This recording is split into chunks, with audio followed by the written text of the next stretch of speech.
It is finally time to break down the cost of every single thing that went into our wedding. And you might have seen my TikToks about this in the past 6 months or so.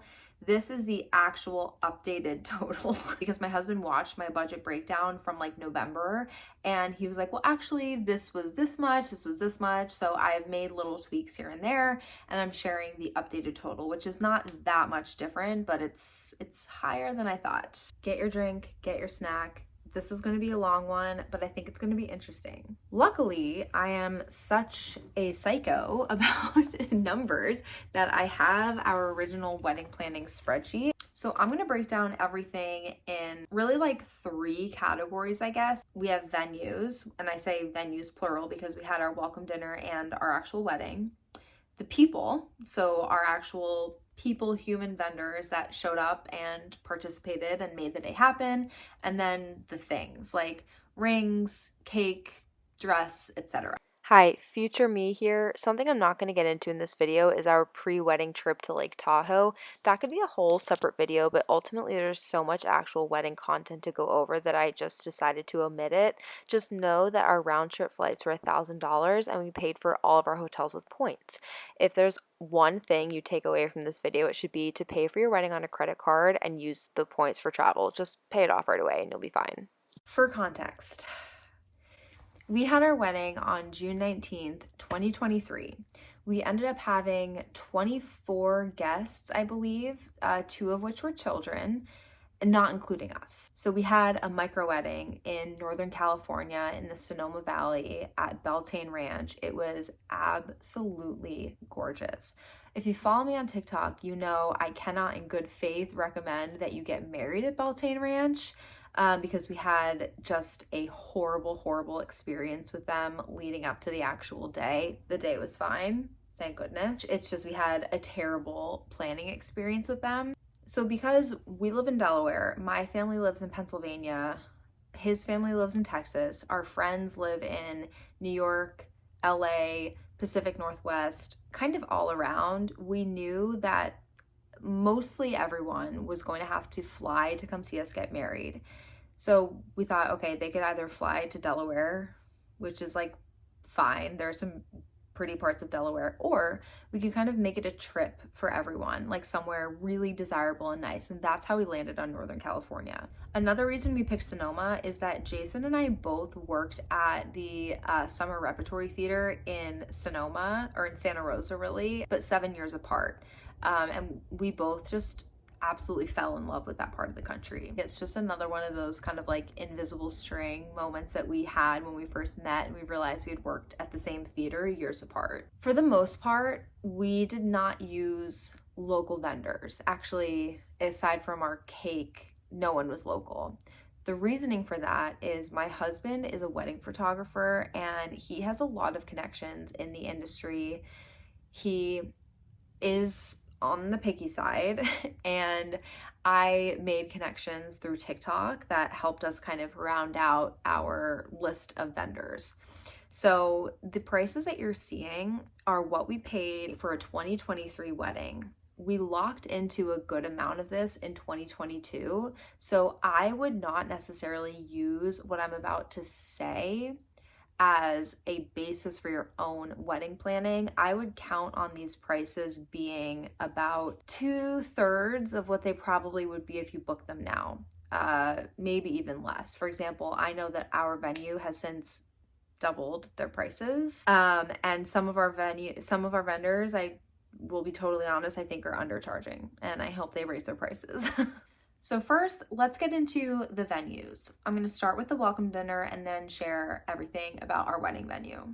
Our welcome dinner, to make it like kind of a whole weekend event rather than just like expecting people to fly in, go to one event and then go home. That just seems like a lot of effort and not very fair. We had a welcome dinner for all of our guests. Now, Jason's family, my in-laws, were kind enough to pay for this for us. It was $5,300. I don't think that included tip, but we had an amazing seated dinner at El Dorado in downtown Sonoma. Sonoma is this gorgeous like little town square right in the valley. It feels very like Old West, and this restaurant was incredible. The food was delicious, the staff was amazing. It was in a beautiful like old historic kind of hotel building on the corner of the square.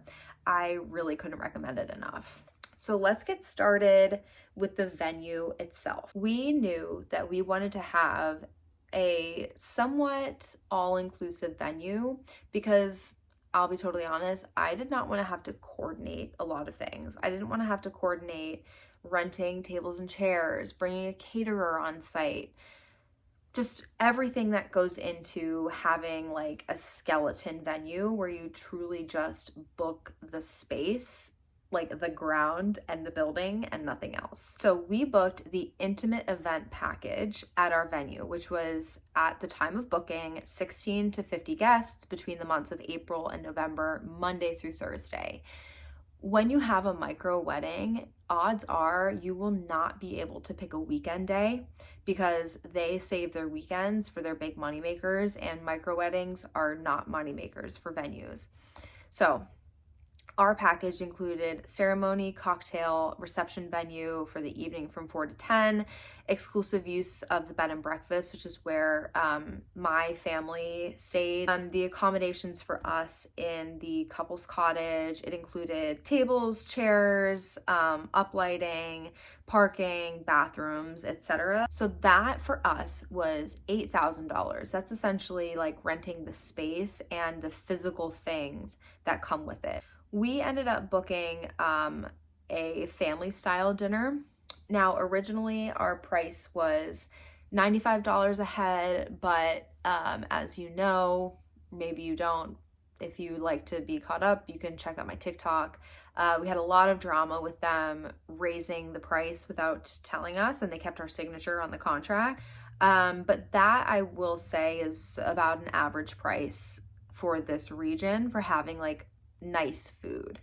Now for us, the upside of having a venue that made all of their own food on site was that it was going to be really fresh.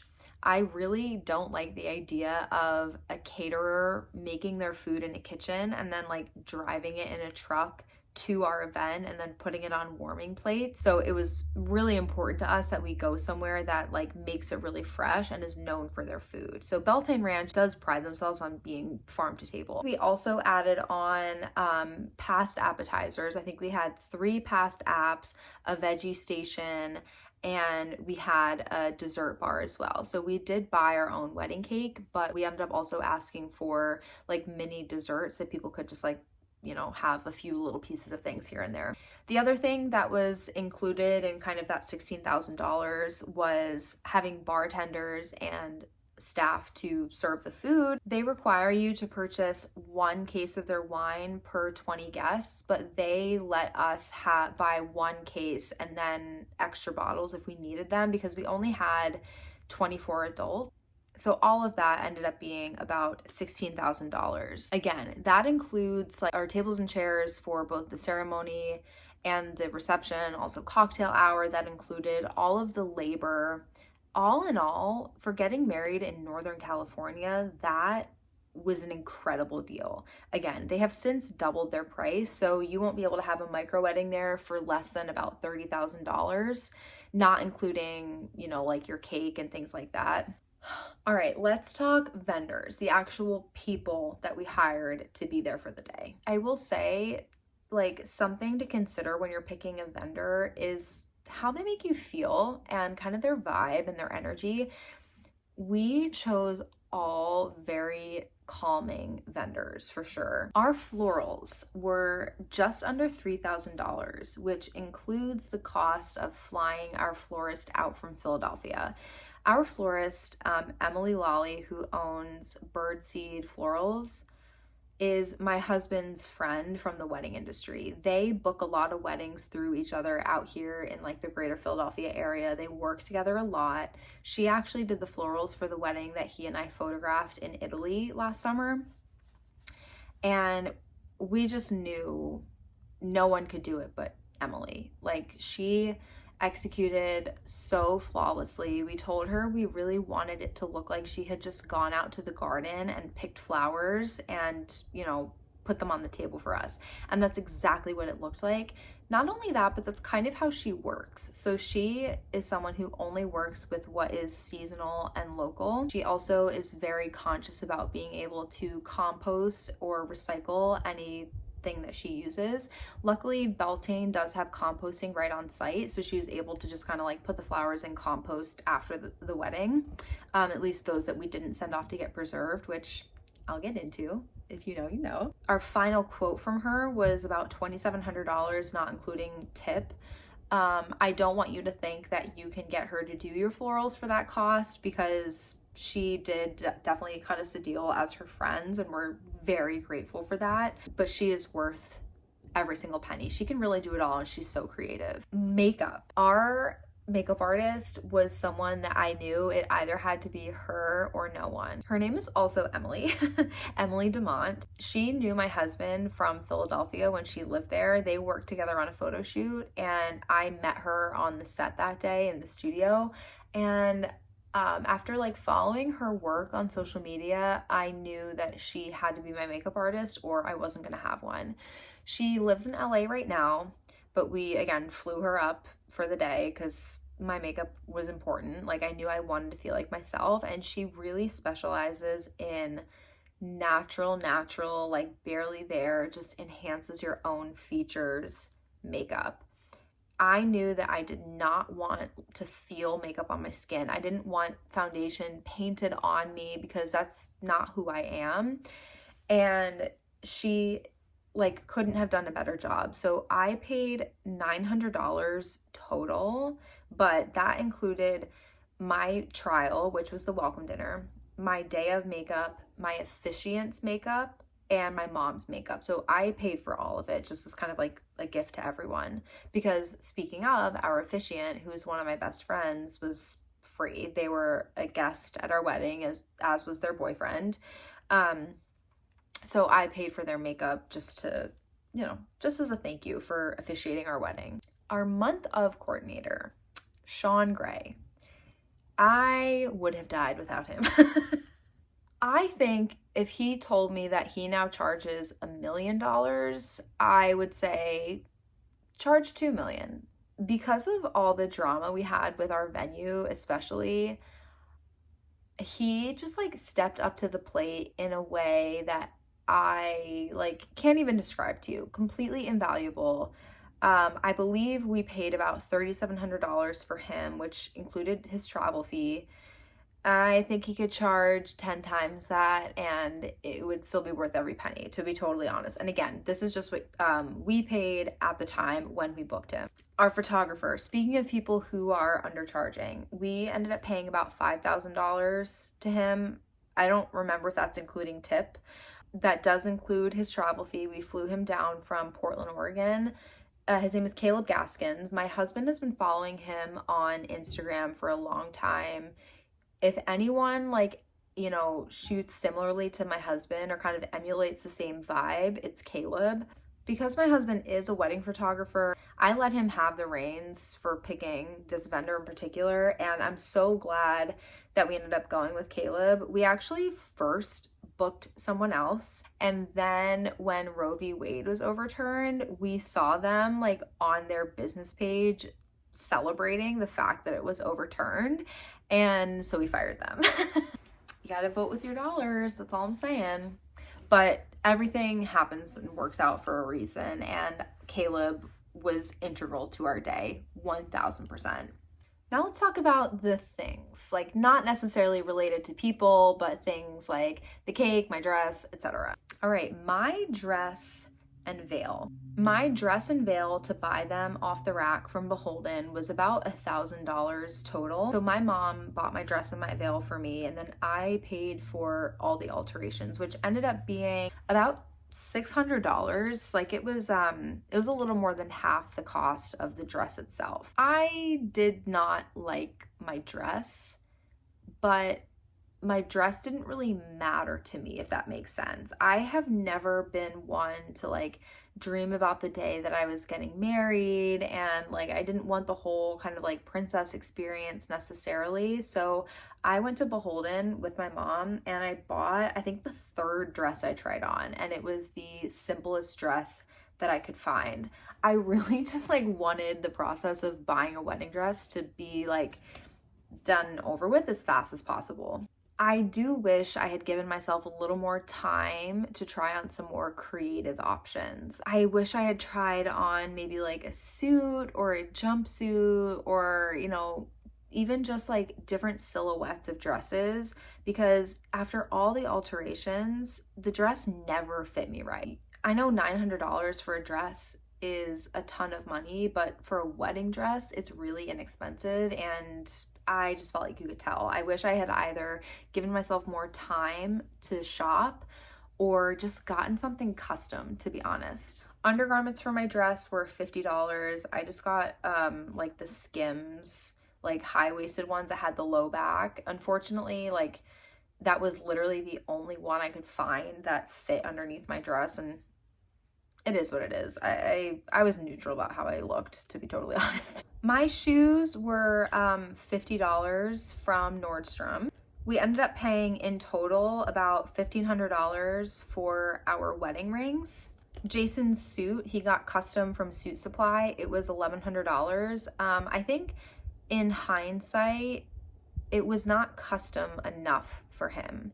With men's suiting, I feel like they don't really give you many options on the fit, and he was looking for a very particular fit in his trousers that Suit Supply was just like not comprehending or not able to do, and their customer service was really poor from our experience.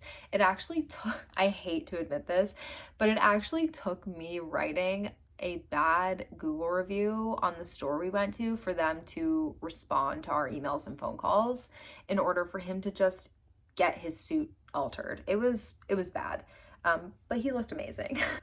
Let's see. Ooh, our cake. Oh my God, I think about this cake all the time. It was the most delicious cake I have ever had in my life. It was a lemon raspberry vanilla cake. It was so delicious. It was $95, and my husband and our florist actually decorated it together. So I'll show you what it looks like, but we had a very specific vision for it. We wanted it to like look like a garden and our florist knocked it out of the park with what she did with it. It was incredible. Insurance for our event was $98. This is something that we were required to have, but it really was not a lot.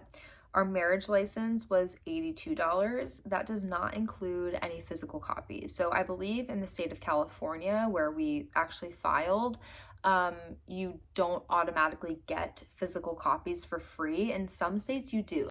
My rehearsal dress was $200. My getting ready PJs were $120. Save the dates were $0 because we just did like a free online save the date to people. And then our invitations were $210. Those we did print out. Our floral preservation, all in, we paid $600 for it. The package itself of everything that we got, which were a set of coasters, little trinket boxes, a small tray about this size. It's like a dish tray, like a soap tray almost. An ornament, and I think that's it off the top of my head. And then overnight shipping to get them from California to Washington was another about $300. It's not worth it. Don't preserve your bouquet in resin. It's gonna not age well. Ours was just terrible. We used, sorry, I'm gonna name the business. We used Alpine Coast Design, and it was not good. We got coasters that were, first of all, thick as hockey pucks and uneven. So they're not level on a table. And it's so funny. I posted a TikTok about it and someone was like, oh, I bet you just like tested the coasters upside down. I'm like, okay, so you want me to put the flat side on the table and the domed side, you're expecting me to put a drink on it? Like, That makes no sense. I know you think you got me, but you just made yourself look dumber than you thought you made me look. Anyway, just don't do it. I think that covers everything. I can't believe I'm saying that, but the grand total approximately of everything was $40,220. Now, I will say on TikTok, people got really upset that I included things like the marriage license, my undergarments, the shoes and stuff in the cost of the wedding. And I think it's very silly that people got upset about that, because where else is that money coming from if it's not coming from your wedding budget? Yeah, all in about $40,000 to have what we would consider a luxury micro wedding in Northern California in 2023. If you watched that whole thing, I hope you finished your beverage and your snack. I did not. But thank you so much for watching. I am so glad to finally be sharing all of this and now officially, formally moving on from wedding content. Anyway, thank you so much, and I'll see you next time.